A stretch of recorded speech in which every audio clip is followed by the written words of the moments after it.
Didik TV KPM.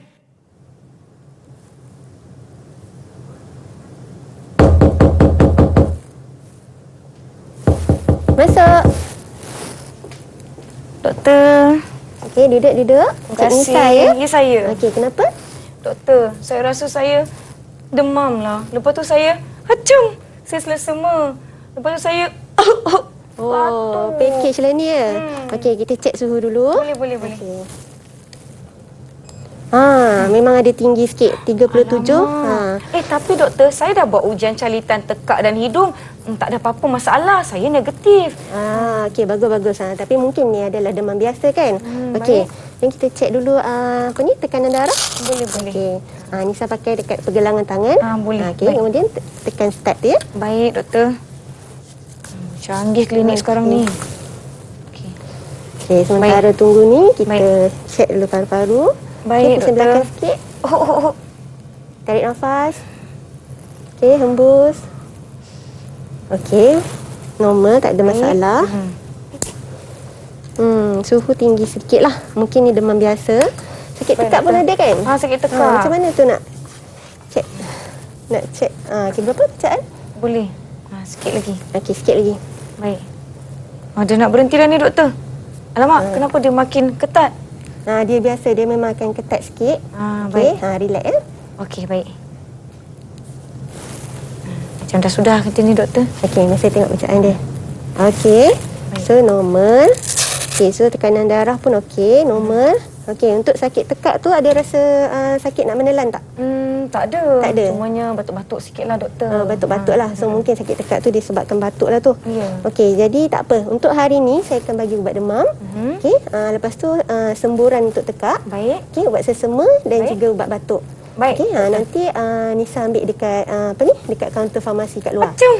Okey, tapi make sure lah kalau masih berlarutan selepas 3 hari nanti datang balik Baik, doktor. Terima kasih. Terima kasih, doktor. Okey, sama. Saya ambil ubat kat farmasi ya. Okey. Baik. Kena minum air banyak tu ya. Baik, doktor. Acung.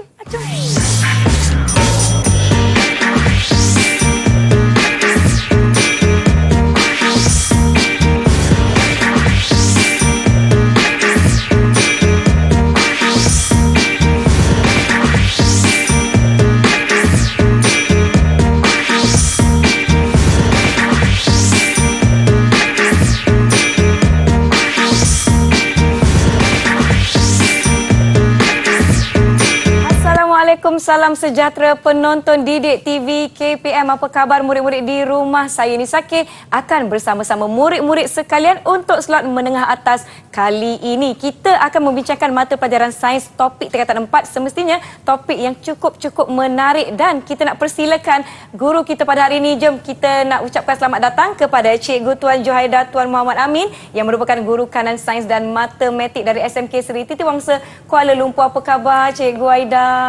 Baik. Alhamdulillah. Apa khabar, Nisa? Saya sihat walaupun tadi hacung. Tapi sebenarnya alhamdulillah saya sihat walafiat di sini. Mungkin kita nak menggambarkan sesuatu situasi buat murid-murid yang menonton. Baiklah Cikgu Aida, apa sebenarnya topik kita hari ini? Okey, topik kita hari ini kita akan belajar tentang kimia dalam perubatan dan kesihatan. Okey, so subtopiknya ialah kita akan belajar tentang perubatan tradisional, perubatan moden dan juga perubatan komplementari.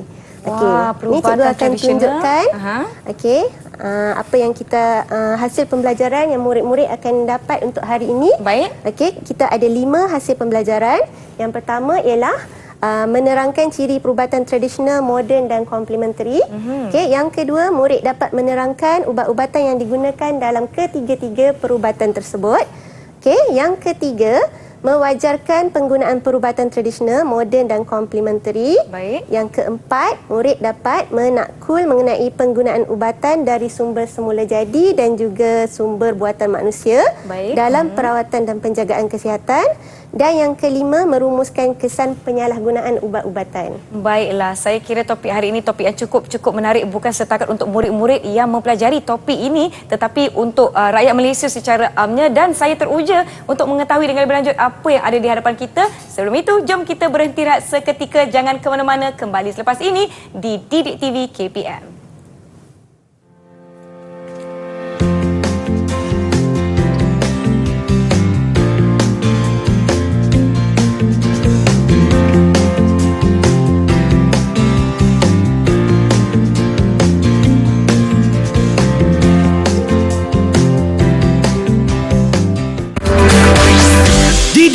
TV KPM. Didik TV KPM. Hai obat, mari beli obat. Kalau kau terlambat, tak dapat. Wah, Nisa, kenapa happy sangat ni? Wah, mestilah gembira cikgu. Hari ini topik kita berkaitan dengan kimia dalam perubatan dan kesihatan. Jadi saya rasa murid-murid di rumah semua dah kembali ke Didik TV KPM bersama-sama dengan kami. Jom cikgu, kita nak teruskan sesi kita. Okey, baiklah. Okey, untuk hari ini kita akan belajar seperti tajuk yang telah dinyatakan oleh Nisa tadi. Ya. Tapi subtajuknya ialah perubatan tradisional, perubatan moden dan perubatan komplementari. Baik. Okey, sebelum kita pergi lebih jauh, kita tengok dulu definisi untuk ketiga-tiga jenis perubatan tersebut. Baik. Okey. Nisa boleh nampak, Nisa? Boleh. Okey, perubatan tradisional ialah kaedah perubatan yang biasanya menggunakan sumber semula jadi seperti tumbuh-tumbuhan, haiwan dan bahan semula jadi yang diaplikasikan secara khusus mahupun gabungan bagi diagnosis dan merawat penyakit. Okey, manakala definisi perubatan moden pula ialah merujuk kepada campuran seni merawat dengan pelbagai bidang ilmu sains yang mempunyai hubungan langsung dengan sains kesihatan dan bioperubatan, melibatkan bidang-bidang seperti perubatan klinikal, penyelidikan perubatan serta pembedahan dalam mengubati penyakit dan merawat kecederaan. Baik. Okey, perubatan komplementari pula secara praktis merujuk kepada kepelbagaian kaedah dalam penjagaan kesihatan yang berasal daripada pelbagai bentuk budaya serta zaman berzaman. Wah, baik. Okey. Macam-macam kan, Nisa, kan? Betul. Okey. Biasanya Nisa, sebelum kita pergi lebih jauh tu, Boleh. okey, kalau Nisa demam, kalau pergi klinik tu biasanya doktor akan bagi ubat apa tu? Kalau di klinik atau kalau saya ke farmasi kan cikgu, saya akan dapat paracetamol. Okey, paracetamol kalau- tu adalah sejenis ubat tahan sakit lah. Ya, Okey. betul. Kalau di rumah, biasalah kita demam-demam, mak kita akan suruh minum teh halia ni. Tapi saya tak suka minum teh halia, cikgu. Betul ke teh halia ni boleh buatkan demam kita turun? Betul. Secara tradisionalnya teh halia tu, sebab teh halia tu dia boleh mengurangkan panas dalam badan. Jadi suhu badan kita akan turunlah kepada normal. Dan dia juga baik untuk mengeluarkan angin daripada badan. Oh, kalau macam tu lepas ni saya tak akan tolak teh halia yang mak saya buat. Baik. Okey, so yang Nisa sebut tadi tu, yang paracetamol tu adalah jenis perubatan moden lah. Okey, so sebelum adanya perubatan moden, dia ada perubatan tradisional. Okey, so perubatan tradisional ni terdiri daripada, biasanya bahan-bahan dia ialah daripada sumber semula jadi. Okey, contohnya daripada tumbuhan macam aloe vera, halia, kunyit. Kat depan tu pun cikgu ada bawa tu kan? Ya. Nisa boleh nampak ke? Boleh. Okey. Contohnya yang ini kalau lidah buaya kan gelnya sudah diekstrak daripada tumbuhan. Betul tak cikgu? Betul. Yang tu telah dikomersialkan lah. Produk Baik. tradisional yang telah dikomersialkan secara meluas. Baik. Okey. Biasa Nisa pernah tak pergi bercuti kat pantai, kat pulau? Oh, pernah cikgu. Lepas tu balik kulit saya akan terbakar. So apa yang Nisa buat? Sapu ni, gel lidah sapu, buaya atau gel aloe vera gel ni. lidah buaya tu kan. Okey, jom mari kita tengok sama-sama. Ada video tau, Nisa, macam mana kita nak dapatkan gel ataupun lendiran daripada pokok aloe vera tu. Jom kita saksikan bersama-sama.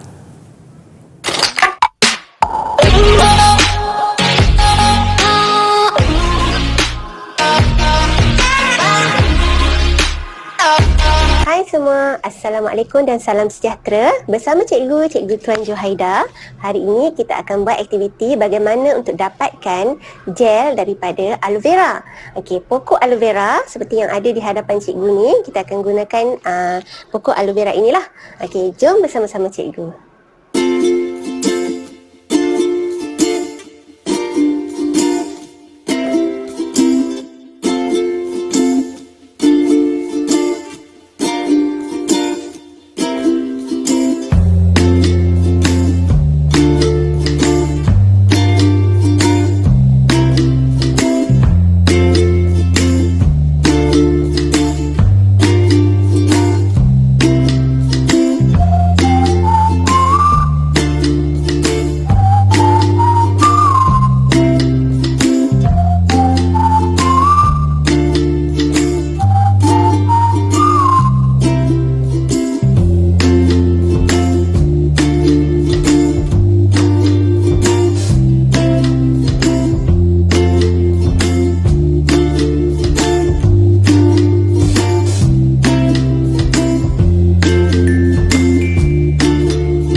lidah buaya, gunakan sudu.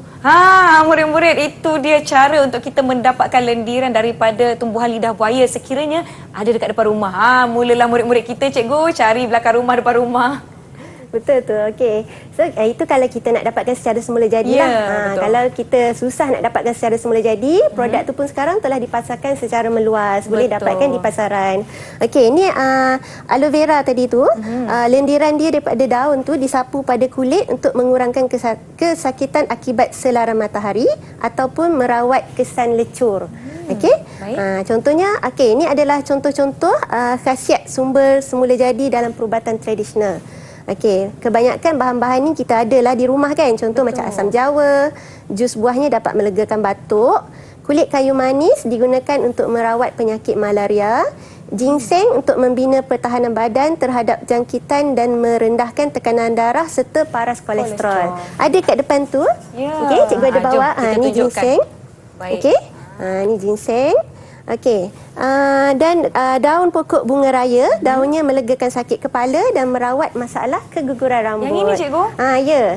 So kita akan ambil daun bunga raya tu, kita akan ramas-ramas dalam air sehingga keluar lendiran tu dan boleh disapukan pada rambut. Untuk Kalau melebatkan saya petik rambut. ini boleh, cikgu? Boleh. Nak lebatkan rambut boleh, nak hilangkan sakit kepala boleh, nak meredakan demam secara tradisional pun boleh. Banyak rupanya Menurunkan khasiat. suhu. Banyak khasiat dia. Baik. Okey. So kita tengok ciri-ciri perubatan tradisional ni. Okey, yang pertama dia memang menggunakan bahan semula jadi daripada tumbuhan dan haiwan. Okey, kalau Nisa tengok ada kat depan tu, ada tak madu? Madu di dalam botol. Ada kan? So madu ni daripada haiwan ke tumbuhan? Daripada haiwan, lebah. Betul ke, cikgu? Betul, daripada lebah Okey, so sebelah tu ada minyak gamat. Baik. Okey, minyak gamat tu pun dihasilkan daripada haiwan juga. Dari Haiwan dalam laut. Haiwan laut yang digelar juga timun laut. Ya. Okey. So keberkesanan rawatannya lebih perlahan, okey, yang ubat-ubat tradisional ni dan memakan masa. Biasanya dia diwarisi dan diamalkan secara turun-temurun. Baik. Pembuktian keberkesanan secara pengalaman lah. Okay, pengalaman daripada orang zaman dahulu dan diperturunkan kepada generasi-generasi baru. Okay, dia tak ada ujian klinikal lah untuk perubatan tradisional. Baik. Dan yang terakhir ialah kos rawatan dia rendah. Sebab dia melibatkan bahan-bahan semula jadi yang ada di sekeliling kita, di rumah kita. Betul, yang mudah didapati. Yang mudah dan didapati. Jika dibeli sekalipun harganya masih lagi berpatutan. Contohnya macam kulit kayu manis kan masih lagi berpatutan untuk didapati dari pasar-pasar atau kedai-kedai runcit. Betul tak, cikgu? Betul. Okey, kalau kat sana tu ada satu bahan yang cikgu bawa tu, sarang burung walit. Wah. Pernah tak Nisa?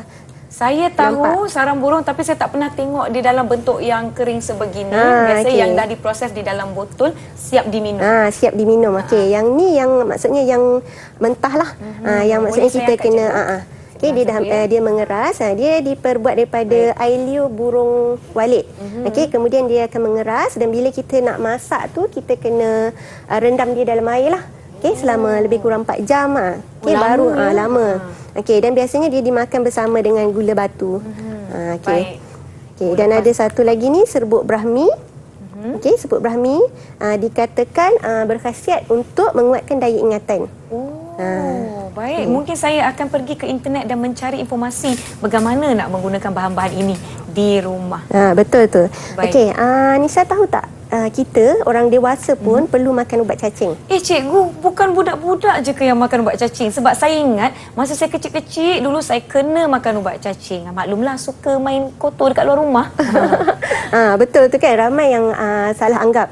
Okay, mereka ingat hanya kanak-kanak je makan ubat cacing. Rupanya kita kena makan ubat cacing tu daripada kanak-kanak, remaja dan juga dewasa. Okey, sebaik-baiknya setiap 6 bulan sekali. Setiap 6 bulan sekali. Sebabnya mungkin ada makanan yang kita makan tu tidak betul-betul masak ataupun tercemar kan dengan telur cacing dan sebagainya. Sebab cacing ni dia adalah parasit.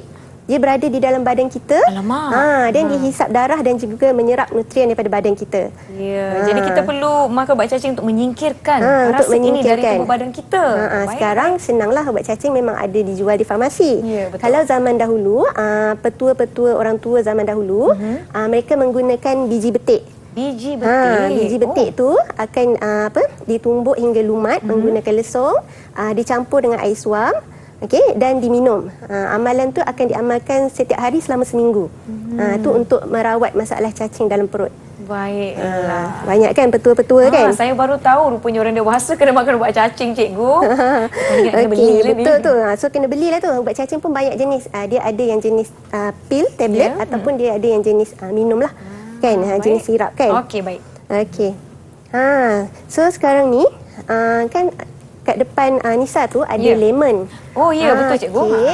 So apa kata kita buat jus lemon madu? Wah, jus lemon madu boleh Ni ada cikgu? madu. Saya perlukan madu di dalam balang Okey. itu. Terima kasih. Bahan-bahan dia pun senang saja. Baik. Sebiji lemon, air segelas air suam dan Saya satu ada air suam sudu. di dalam termos, cikgu. Ya, satu sudu madu je. Baik, jom. Okey. Kita nak sama-sama lakukan. Ini adalah satu resepi. Nanti Cikgu Aida akan kongsikan kebaikannya. Baik, saya tarik kat sini dulu boleh cikgu? Boleh. Okey, tak apa. Cik Orin, kita akan Cik alihkan Orin. Cik Orin kita terlebih dahulu. Baiklah. Okey. Tadi lemon yang telah dipotong, saya dah ada yang perah dah dulu dipotong. lemon tu. Baik. Okey, biasanya satu gelas kita guna satu biji Satu lemon lah. biji, baik. Madu tu terpulang lah, tapi biasanya satu sudu kecil pun sudah memadai. Satu sudah kecil sudah mari. Baik. Okey. Sekejap ya. Alamak, susah Lemon pula nak tu buat je.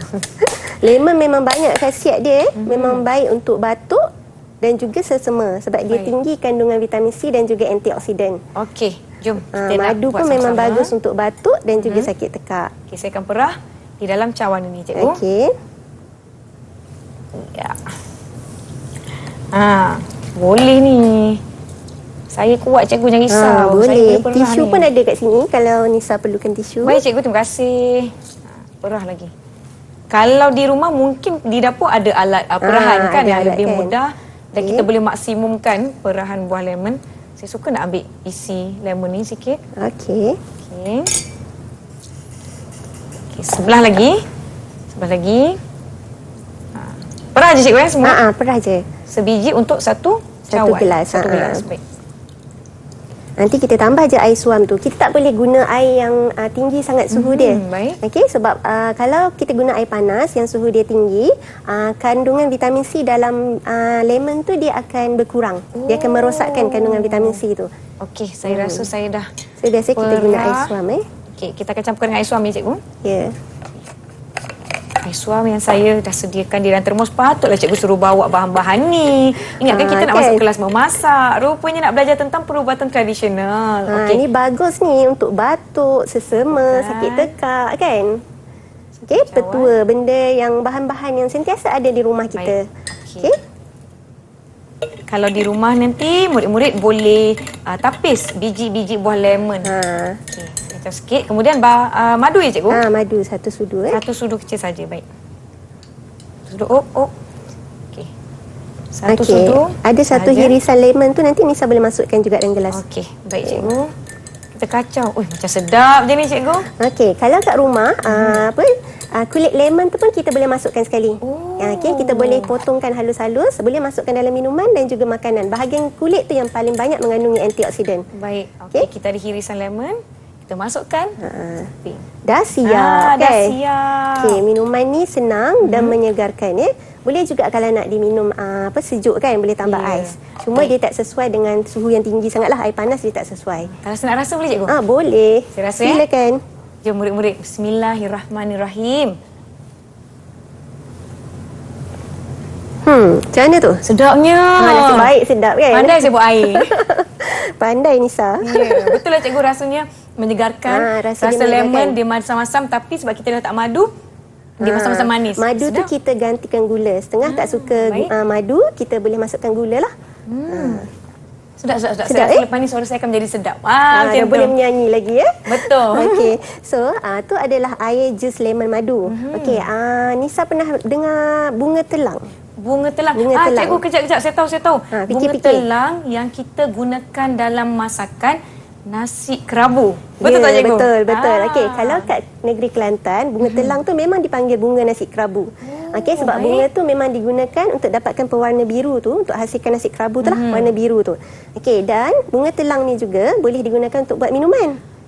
Okey, dia ada khasiat-khasiat dia juga untuk bunga telang ni. Salah satu khasiat dia yang dipercayai ialah boleh mengawal kitar head. Untuk macam wanita yang kitar head dia tidak normal. Bagusnya. Jadi kalau dia minum air bunga telang tu, kitar head tu boleh jadi normal semula. Wow. Okey, jom nak tengok tak? Ada video penyediaan Ada jus. video? Jom kita Jom sama-sama kita tengok tonton sama-sama. video penyediaan minuman bunga telang. Hai semua, Assalamualaikum dan selamat sejahtera. Bersama Cikgu Tuan Johaida binti Tuan Muhammad Amin. Okey, hari ini kita akan buat air bunga telang. Kenapa dinamakan air bunga telang? Sebab kita menggunakan bunga telang sebagai bahan utama dalam pembuatan air ini. Okey, jom kita tengok bahan-bahannya ya. Okey, kita akan gunakan air panas. Okey, kita akan gunakan bunga telang. Okey. Okey, dan kita akan gunakan lemon dan sedikit gula. Jom kita buat sama-sama.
Wah, menariknya minuman bunga telang yang kita boleh lakukan sendiri di rumah. Jadi antara khasiat yang telah dikongsikan oleh Cikgu Tuan Johaida tadi adalah membantu untuk dalaman wanita khususnya. Jadi rakan-rakan perempuan bolehlah cuba amalkan minuman bunga telang. Betul tak Cikgu? Betul.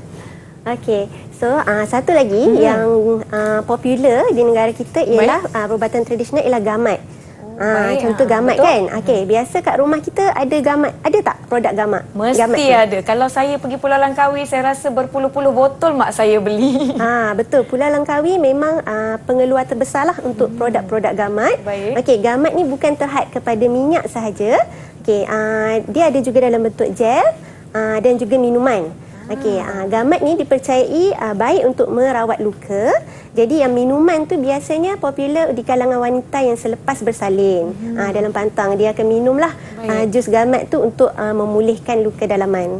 Baik. So negara kita ada banyaklah produk-produk tradisional kan. Betul. So tu adalah gamat lah. Betul. Dan kalau mudah didapati. Dan mudah didapati. Okey, ramai yang keliru dia ingatkan gamat ni sejenis tumbuhan tapi sebenarnya dia adalah haiwan. Haiwan laut kan Cikgu kan? Ya, haiwan laut. Okey, haiwan laut dan bukan semua gamat tu, bukan semua spesies gamat tu boleh dijadikan produk untuk perubatan. Ada juga yang beracun. So kita kena tahulah yang tu Okey.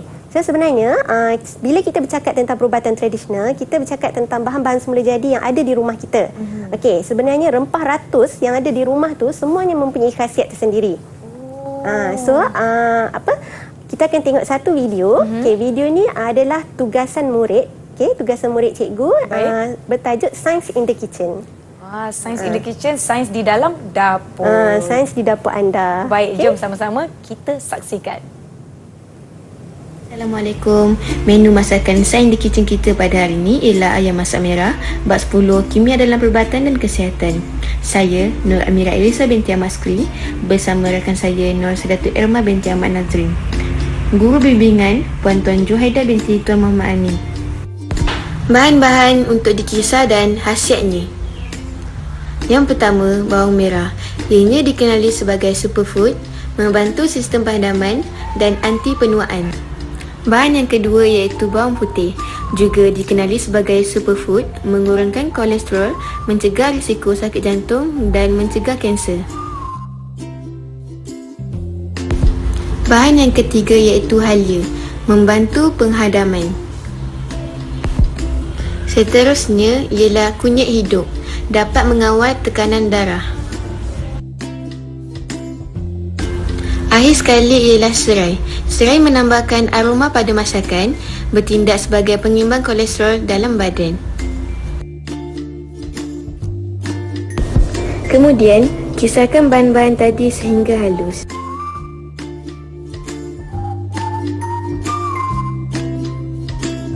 Basuh bersih ayam, gaul dengan sedikit garam dan serbuk kunyit. Seterusnya, goreng sehingga garing atau separuh garing, sesuai selera dan angkat ketepikan sebentar. Masukkan bahan yang telah dikisarkan tadi dan cili kering kisar. Gaul sehingga pecah minyak. Seterusnya, masukkan gula dan garam yang secukupnya.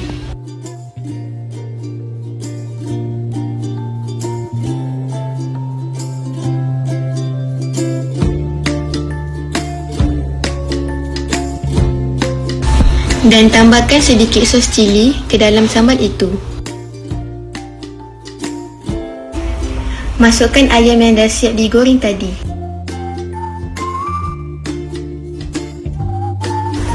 Masukkan hirisan bawang besar yang dihiris bulat, kacau dan bila bawang dah layu, matikan api.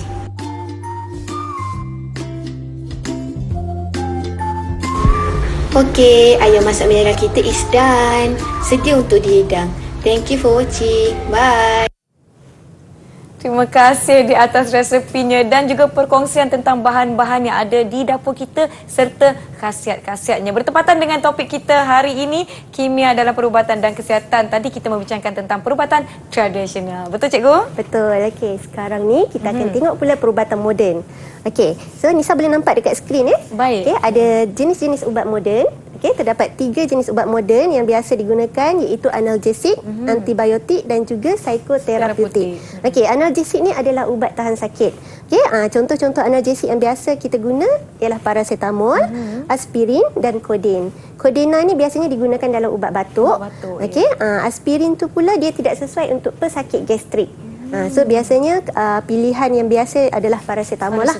Okey, kalau Nisa tengok ada di betul. Di cardboard tu ada 2 jenis analgesik yang bentuk pil dan yang bentuk gel kan? Ya, betul. Dan ada juga analgesik yang jenis semburan. Okey, yang jenis semburan. Okey, dan ubat antibiotik. Okey, ubat antibiotik memang perlu dihabiskan. Okey, mengikut masa yang disarankan oleh doktor dan mengikut dos yang diperlukan lah. Okey, contoh antibiotik ialah penicillin dan juga streptomycin. Okey, antibiotik adalah ubat terkawal. Okey, ubat terkawal dan biasanya dia digunakan untuk membunuh dan menghalang pertumbuhan bakteria. Okey, ubat psikoterapeutik pula bagi merawat pesakit yang psikiatrik. Contoh-contoh ubat ialah haloperidol, tranquilizer dan juga barbiturat. Okey, ubat psikoterapeutik juga adalah ubat terkawal dan hanya boleh didapati ataupun diperolehi bila melalui preskripsi doktor sahaja. Baik. Okey. Ini adalah ciri-ciri perubatan moden. Okey, kosnya lebih mahal, kos rawatannya lebih mahal berbanding perubatan tradisional. Rawatan menggunakan ubat-ubatan sintetik, ubatan buatan manusia. Menggunakan kaedah moden seperti pembedahan, rawatan laser dan radioterapi. Rawatannya adalah lebih berkesan dan lebih cepat serta pembuktian keberkesanan secara klinikal. Wah, baiklah, kita telah membincangkan tentang perubatan tradisional dan sedikit ciri-ciri perubatan moden juga serta jenis-jenis ubat. Ada 3 tadi. Kita ada apa tadi cikgu? Analgesik, antibiotik dan psikoterapeutik. Baik saya ingat. Jadi jom kita nak bergerak seketika. Murid-murid di rumah jangan ke mana-mana. Kembali di Didik TV KPM.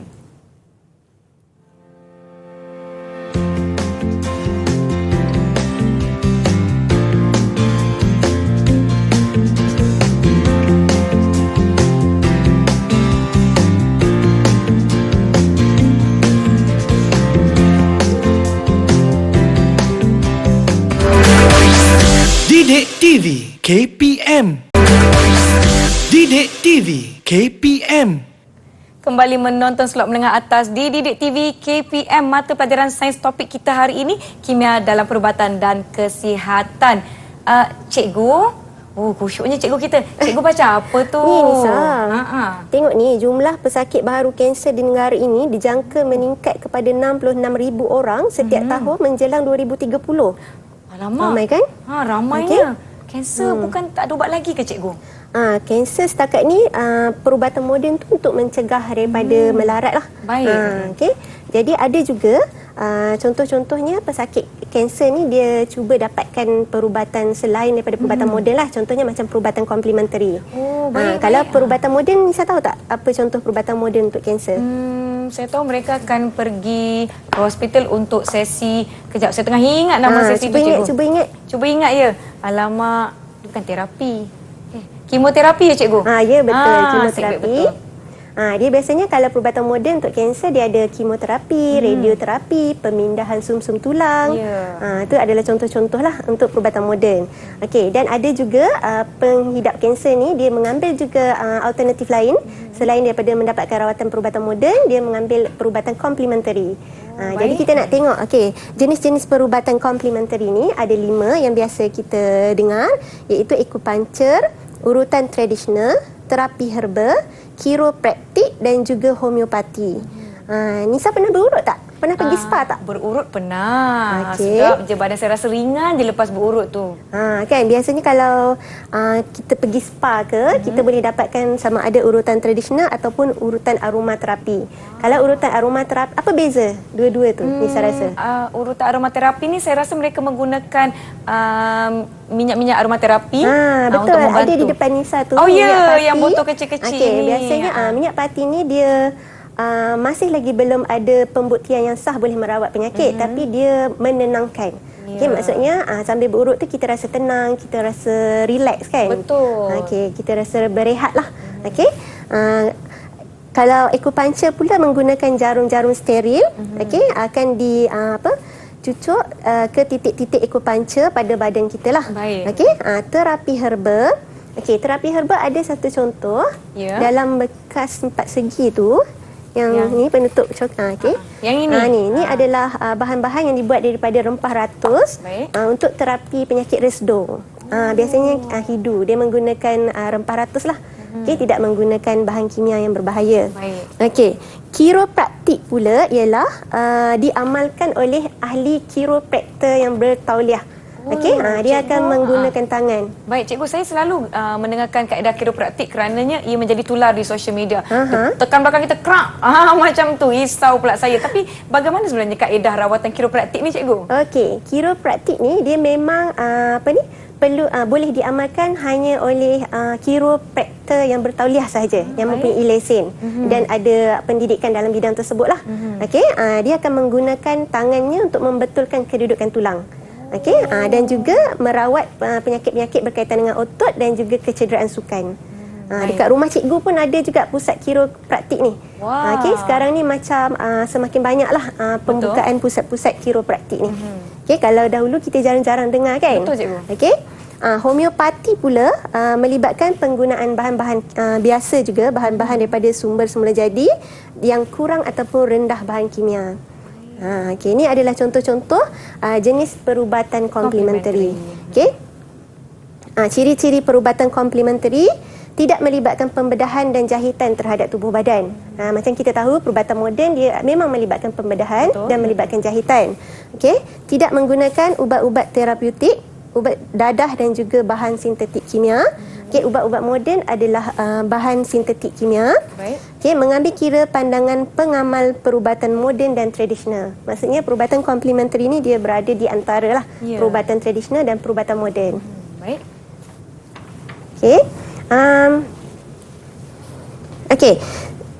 Nisa pernah kalau kita tengok kat depan tu ada tak buah oren? Saya nampak buah oren. Buah oren, ada tak satu tablet vitamin C? Oh, iya. So kita nak tengok perbandingan antara ubat buatan manusia dengan ubat daripada sumber semula jadi. Baik. Macam kita tahu dalam buah oren tu dia ada kandungan vitamin C. Betul, cikgu. Dan tu adalah semula jadilah.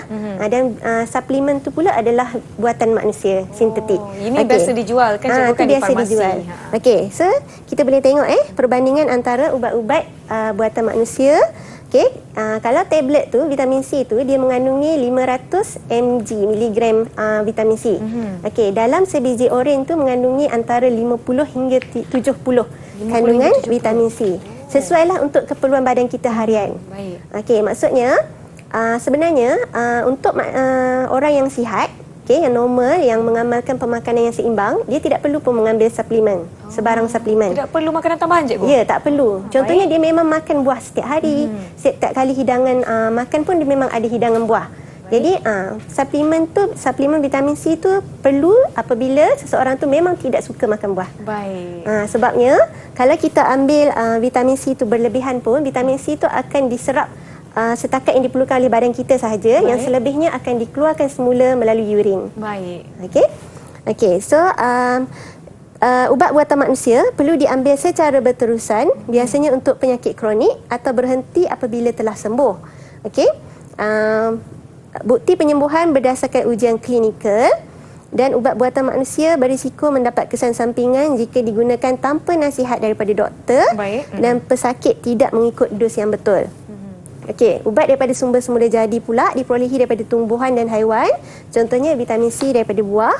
Perlu diambil atau diamalkan secara berterusan dalam jangka masa yang lama supaya berkesan.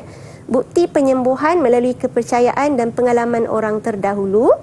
Dan berisiko mendapat kesan sampingan jika digunakan tanpa nasihat daripada doktor. Betul. Pesakit tidak mengikut dos yang betul.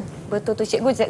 Bercakap mengenai dos yang betul, saya teringat kalau saya pergi klinik, saya sakit, saya akan mendapat ubat. Bila mendapat ubat, doktor akan memberikan dos yang tertentu. Maknanya tidak terlalu banyak tapi tidak terlalu sikit. Tapi cikgu, kalau saya makan ubat, mesti doktor akan pesan, jangan lupa habiskan antibiotik. Tapi saya rasa saya dah sihat. Perlu ke saya habiskan lagi antibiotik tu, cikgu? Okey, untuk konteks antibiotik tu memang perlu dihabiskan. Baik. Okey, sekiranya antibiotik tu memang doktor prescribe untuk kita makan selama 5 hari, okey, 2 biji sehari. So kita kena patuhi masa dan juga perlu habiskan. Okey, sebabnya kalau kita tak habiskan, contohnya kita makan 3 hari, kita dah rasa sihat, kita pun berhenti. Okey, sebenarnya bakteria tu dia masih belum mati. Dia hanya dilemahkan sahaja. Jadi bila kita berhenti makan antibiotik tersebut, bakteria tersebut dia akan jadi imun. Imun ni maksudnya dia jadi kebal. Dia kebal terhadap jadi ubat-ubatan. Bila lain kali kita hadapi masalah yang sama, doktor bagi ubat yang sama, sudah tak dapat kesan lah. Alamak, macam dah tak berkesan lah. Rasa bersalah pula tak habiskan antibiotik saya, cikgu. Tapi ubat-ubatan ni boleh jadi digunakan dengan tujuan yang tidak betul. Apakah kesan-kesan kalau kita salah guna ubat-ubatan ni, cikgu? Okey, memang. Okey, dia ada banyak kesan buruk penyalahgunaan untuk ubat-ubatan. Okey, kalau di sini pun cikgu ada senaraikan 4 kesan penyalahgunaan ubat-ubatan. Baik. Okey, yang pertama memang boleh menyebabkan kematian. Okey, tak kiralah dia adalah ubat moden ataupun ubat tradisional ataupun ubat komplementari. Okey, sekiranya disalahguna, semuanya boleh memudaratkan. Okey. Menyebabkan ubat itu, yang kedua, menyebabkan ubat itu kurang berkesan untuk melawan penyakit. Ini dalam kes yang kita ambil tadilah, macam antibiotik tadi. Okey, jadi bila kita tidak habiskan dos antibiotik tersebut, dos antibiotik tersebut tidak berkesan lagi untuk kita pada masa lain. Jadi doktor terpaksa prescribe ubat yang lebih tinggi dos dia, dan ubat lainlah untuk melawan penyakit yang sama. Okey, yang ketiga menyebabkan kesan sampingan yang teruk. Contohnya ubatan-ubatan yang tidak ada pengesahan klinikal. Okey, ubatan-ubatan yang tidak ada pengesahan klinikal boleh menyebabkan kerosakan pada hati dan juga buah pinggang. Teruk betul kesan dia nanti. Betul tu. Dia mungkin kita tak nampak kesan tu pada jangka masa pendek. Okey, kesan tu adalah kesan jangka masa panjang. Jangka masa panjang. Okey. Baik. Dan yang keempat, jika disalahguna boleh menyebabkan ketagihan. Okey, ni contohnya ubat batuk. Ubat batuk. Ubat batuk. Kat sini cikgu rasa macam ada bawa ubat batuk, ada tak? Ada. Yang dalam botol, cikgu. Sini kan? Tak apa, cikgu, biar dia tergolek di situ. Dia tergolek beramai-ramai. Okey. Ubat batuk ni biasanya dia ada Kodena. Okey, Kodena ni sekiranya disalahguna ataupun diambil secara berlebihan, memang boleh menyebabkan ketagihan. Okey, contohlah cikgu, di hadapan kita ni ada pelbagai barang-barang yang cikgu Tuan Johaida dah bawakan untuk murid-murid. Di tangan saya ni, ini adalah, saya rasa ini makanan tambahan yang mana contohlah black seed oil ataupun minyak biji hitam ni telah dikapsulkan untuk penggunaan ataupun pengambilan yang lebih mudah. Betul tak cikgu? Betul. Minyak black seed tu adalah habatus sauda. Habatus sauda. Yang ni ada yang apa ni? Yang masih dalam bentuk serbuk pun cikgu ada bawa. Baik. Okey, yang tu telah dijadikan kapsul lah. Okay, tapi macam mana kita nak makan dalam bentuk serbuk cikgu? Okey, yang ni biasanya dicampurkan dalam masakan pun boleh. Okey, ataupun ada juga habatus sauda ni dia dicampurkan dengan kopi. Dengan kopi. Dalam minuman. Ada pelbagai kegunaan. Contoh di bawah ni, apa lagi kita ada cikgu? Okey, kita ada gel gamat. Gel gamat. Okey, gel gamat. Okey, ini adalah semburan sakit tekak. Semburan sakit tekak? Biasanya kalau sakit tekak tu, Nisa makan ubat yang macam mana? Saya suka makan ubat yang macam berbentuk tablet yang kita kemam saja. Sebab saya tak suka nak telan ubat cecair. Okey, ni jenis semburan. Okey, dia ada sama ada kalau kita sakit tekak, doktor akan bagi ubat yang kita kemam tu, ataupun ubat kumur, ataupun ubat semburan. Spray. So dia ada macam-macam jenis ubat lah untuk merawat sakit tekak. Okey. Dan bermacam-macam jenis ubat ni kita boleh beri kepada, contohlah saya tak suka cecair, doktor akan bagi tablet. Tapi ada pula tonsel tekak, saya bengkak pula, cikgu pula, doktor boleh bagi mungkin semburan, mana-mana yang sesuai lah dengan keadaan kita. Di hadapan kita ni pun ini contoh-contoh barang-barang yang telah disebutkan di bahagian perubatan tradisional di awal siaran kita, di mana ini adalah barang-barang yang mudah didapati dan digunakan untuk perubatan tradisional. Jom kita nak berehat seketika. Yang di rumah jangan ke mana-mana. Mungkin ada yang nak ke dapur, tengok apa yang ada di dapur. Kembali selepas ini di Didik TV KPM.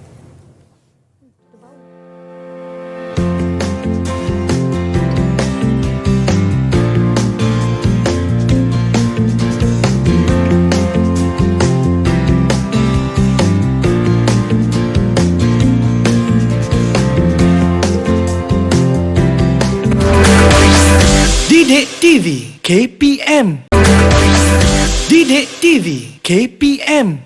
Kembali menonton Didik TV KPM di slot menengah atas mata pelajaran sains. Topik kita hari ini, kimia dalam perubatan dan kesihatan. Kita dah bincangkan tentang perubatan tradisional, perubatan moden dan juga perubatan komplementari. Jadi, cikgu, apa aktiviti kita kali ini? Okey, jeng. Kita nak jawab soalan. Bukan cikgu tapi Nisa. Saya. Okey, baik. Okey, kat dalam tempurung tu ada beberapa soalan. Nisa boleh cabut 2. Okey, saya pilih satu dulu. Okey. Jom kita lihat apakah soalan yang Nisa telah dapat. Kita tengok Nisa boleh jawab ke tak ni. Soalannya, berikan 2 contoh perubatan komplementari. Okey, saya tahu. Senang je kan? Yang pertama, akupuntur. Yang kedua, kiropraktik. Betul. Macam tu. Betul. Yeay, dapat markah. Dapat markah. Soalan seterusnya. Satu lagi soalan. Tak apa cikgu, kalau kita ada masa saya sempat ni nak jawab lebih soalan. Wah, kan macam boleh jawab. Confident dah tu. Saya yakin murid-murid di rumah pun yakin boleh jawab bersama-sama. Ini berapa markah? Perlukan bantuan? Soalannya, ubat moden menjalani pelbagai ujian klinikal sebelum digunakan. Benar atau salah? Cikgu, berapa markah cikgu? Tu okey. Ini adalah soalan jenis justify, maksudnya kita kena mengesahkan justifikasi. Okey, so ini adalah soalan aras tinggi lah. Mungkin cikgu boleh bagi TP 4 lah. Baik, okey. Kalau TP 4 ni nak kena beri penerangan ni. Jawapan saya adalah benar.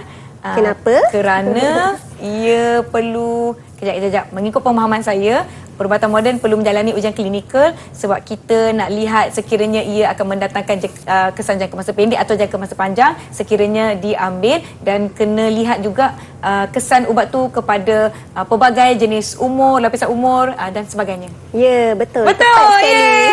Okay, sebelum ubat tu dipasarkan dan sebelum ubat tu digunakan kepada manusia, kepada pengguna, ubat tu perlu menjalani ujian klinikal dahulu. Ya, baik. Satu soalan lagi boleh tak? Boleh. Bagus ni. Banyak. Ini murid yang bagus ni. Saya yang bersemangat nak menjawab ni.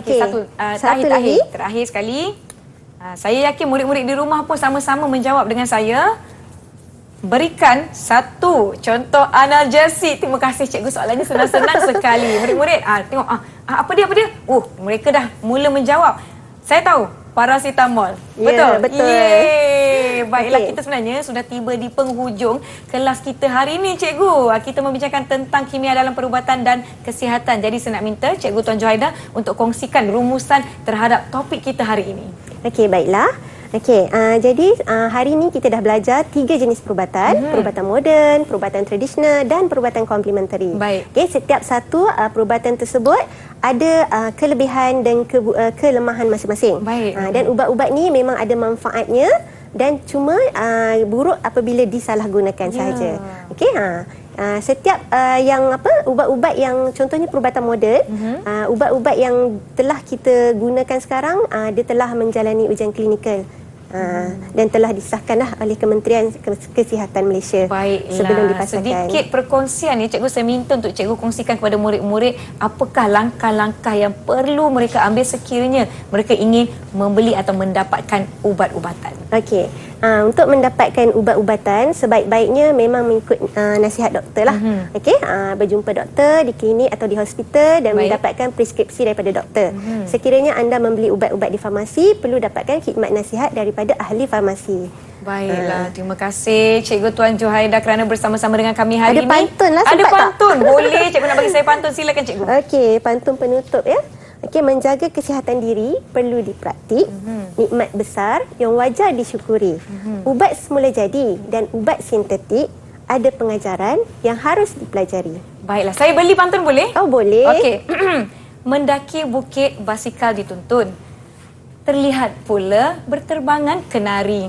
Terima kasih kerana menonton. Semoga kita jumpa lagi. Terima kasih Cikgu Tuan Johaida dari SMK Seri Titi Wangsa. Oh, Nisa, jangan lupa Ya. boleh dapatkan bahan-bahan ni daripada daripada portal Sumberku. Portal Sumberku. Betul tu, asyik baik. Cikgu ingatkan saya. Murid-murid jangan lupa untuk ke portal Sumberku bagi mendapatkan bahan-bahan pembelajaran kita pada hari ini. Terima kasih kerana menonton Didik TV KPM. Teruskan menyokong saluran ini. Jumpa lagi. Bye-bye. Terima kasih cikgu. Okey, kita Borak je, borak.